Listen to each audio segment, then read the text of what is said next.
തിരക്കുണ്ട്, നമ്മളൊക്കെ എഡ്യൂക്കേറ്റഡ് ആയി, നമുക്കൊക്കെ കുറെ ബിസിനസ്സും കാര്യങ്ങളൊക്കെ ഉണ്ട്. നമുക്കൊരു കാര്യം ചെയ്യാം, ഏതെങ്കിലും ഒരു തന്ത്രിക്കാൻ കിട്ടും.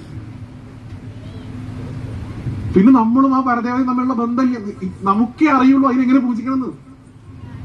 നമ്മുടെ ഗുരുകാരണവന്മാര് നമുക്ക് തലമുറകളിലൂടെ പറഞ്ഞു തന്നിട്ടുള്ള ഒരു രീതിയുണ്ട്. ആ രീതിയിലേ നമുക്ക് പൂജിക്കാൻ സാധിക്കുള്ളൂ. ഇപ്പൊ ഗുരു എന്ന് പറയുന്ന ഒരു മൂർത്തി ഇവിടെ ഉണ്ട്. നിങ്ങളിപ്പോ ഒരു നമ്പൂതിരി സമ്പ്രദായത്തിൽ, ബ്രാഹ്മണ സമ്പ്രദായത്തിൽ ഗുരുവിനെ എന്തായിട്ടാ പൂജിക്കുക? കാരണന്മാരെ പലയിടത്തും ശിവനാക്കിയിട്ടാണ് പൂജിക്കും. അത് എന്തായാലും ഡിഫറന്റ് ആണ്.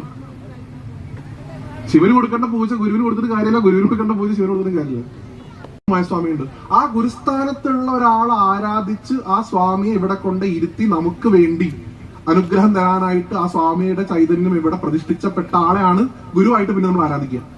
എല്ലായിടത്തും പേരുണ്ടാവും, കാരണവരാണ് അദ്ദേഹം. അദ്ദേഹത്തിന്റെ ഒരു ജന്മത്തെ മുഴുവൻ ഉപാസന ഉപയോഗിച്ചത് ആ സ്വാമിയെ നമുക്ക് തരാൻ വേണ്ടിയിട്ടാണ്. അദ്ദേഹമാണ് അവിടെ പ്രതിഷ്ഠ നടത്തിയത് വിചാരിക്കുക. അദ്ദേഹത്തിന്റെ ഒരു സത്യമുണ്ട് ഒരു മൂർത്തിയോട്.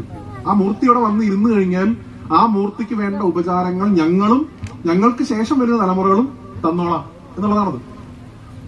ആ രീതിയിൽ അത് മുന്നോട്ട് പോണ സമയത്ത് ഭഗവാന്റെ ആ ഒരു പാരമ്പര്യത്തിൽ ഭഗവാൻ ഇങ്ങനെ വിശ്വസിച്ച് മുന്നോട്ട് പോണ സമയത്ത് ചില ആൾക്കാർക്ക് ഇതിന്റെ ഒന്നും ആവശ്യമില്ല.